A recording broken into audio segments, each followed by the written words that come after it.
Hi అండి. Welcome back to సాయోషి channel.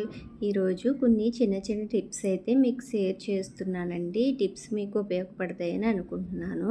Late చేయకుండా టిప్స్ ఏంటో చూసేద్దాము. మనం బియ్యం తెచ్చుకుని ఎక్కువగా స్టోర్ చేసుకుంటూ ఉంటాం కదా, అలా స్టోర్ చేసుకున్నప్పుడు బియ్యం పురుగు పట్టకుండా ఉండాలైతే ఈ టిప్ అయితే ఫాలో అయిపోండి. ముందుగా ఒక టిష్యూ పేపర్ అయితే తీసుకుని దాన్ని సగంగా ఫోల్డ్ చేసుకుని ఇందులో కొద్దిగా పసుపు, మనం బియ్యం తీసుకునే క్వాంటిటీని బట్టి అయితే మనం వీటిని ప్రిపేర్ చేసుకోవాలి. కొంచెం కల్లుప్పు, సాల్ట్ అయితే వేయకూడదు, కల్లుప్పే యూస్ చేయాలి. కల్లుప్పు వేసుకున్న తర్వాత ఇందులోనే కొంచెం ఒక 4-5 మిరియాలు వేసుకుని వీటన్నింటినీ ఒకసారి అయితే మిక్స్ చేసుకుని ఈ టిష్యూ పేపర్ని వీడియోలో చూపిస్తున్నట్టుగా ఫోల్డ్ చేసుకోవాలి. మనం బియ్యం తీసుకునే క్వాంటిటీని బట్టి మనం వీటిని అయితే ప్రిపేర్ చేసుకోవాలి. బియ్యం ఎక్కువగా ఉంటే ఒక 2-3 అయినా ప్రిపేర్ చేసుకుని బియ్యంలో అయితే పెట్టుకోవాలి. ఈ విధంగా ఫోల్డ్ చేసిన తర్వాత దీనికి ఒక రబ్బర్ బ్యాండ్ అయితే వేయాలి. ఇలాగే పెడితే ఇది ఊడిపోతుంది కాబట్టి ఇలా ఒక రబ్బర్ బ్యాండ్ తీసుకుని దీనికి ఇలా రబ్బర్ బ్యాండ్ వేసిన తర్వాత దీన్ని మనం బియ్యం స్టోర్ చేసుకునే డబ్బాలో కానీ లేదంటే బియ్యం బస్తాలో కానీ ఇదైతే బియ్యం మధ్యలో వెళ్ళేటట్టుగా దీన్ని మనం పెట్టుకోవాలి. ఇలా ఒక 2-3 అయితే ప్రిపేర్ చేసుకుని బియ్యంలో పెట్టుకున్నామంటే బియ్యం ఎప్పటికీ పురుగు పట్టకుండా ఉంటాయి.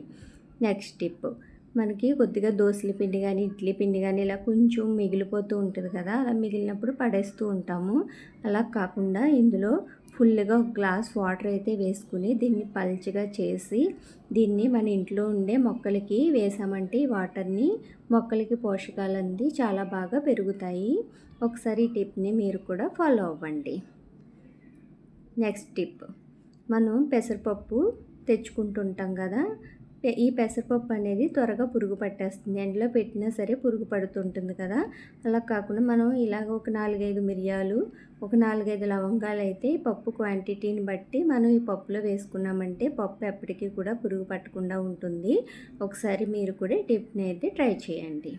నెక్స్ట్ టిప్, మనం గ్యాస్ కట్టు కుక్కర్కి పెట్టే గ్యాస్ కట్ లూజ్ అయిపోయి పప్పు పెట్టినా రైస్ పెట్టినా పైకి పొంగిపోతూ ఉంటుంది కదా, అలాంటప్పుడు మనం ఏం చేయాలంటే ఈ గ్యాస్ కట్ అనేది బయట ఉంచకుండా ఫ్రిడ్జ్లోని మనం ఈ చికెను అవి పెట్టుకుంటాం కదా, ఒక ర్యాక్ ఇస్తాడు కదా, ఆ ర్యాక్లో అయితే ఈ గ్యాస్ కట్ పెట్టామంటే ఎప్పటికీ కూడా పప్పు అది పొంగకుండా ఉంటుంది.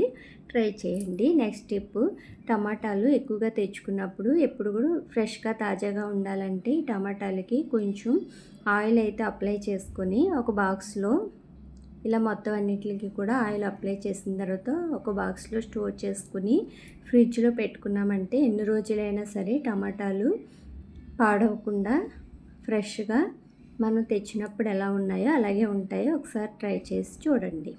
నెక్స్ట్ టిప్, మన ఇంట్లో పాతవి ఈ కత్తిరలు అవి ఉంటాయి కదా, అవి పదును పోతూ ఉంటాయి. అలా పదును పోయినప్పుడైతే ఈ టిప్ ఫాలో అవ్వండి. ఒక స్క్రూ డ్రైవర్ తీసుకుని దాన్ని ఎక్కువగా ఇలాగ రఫ్ చేస్తూ కట్ చేస్తూ ఉంటే కొంతసేపటికి ఇది పదును ఎక్కుతుంది. చూడండి, ఇప్పుడు పేపర్ కట్ చేస్తూ చూస్తే ఎంత బాగా కట్ అవుతుందో. ఈ టిప్ అయితే చాలా యూస్ఫుల్గా ఉంటుంది. ఈ టిప్స్ అన్నీ మీకు నచ్చాయని అనుకుంటున్నాను. ఒకసారి మీరు కూడా ఈ టిప్స్ని ఫాలో అవ్వండి. Thanks for watching. Please subscribe my channel.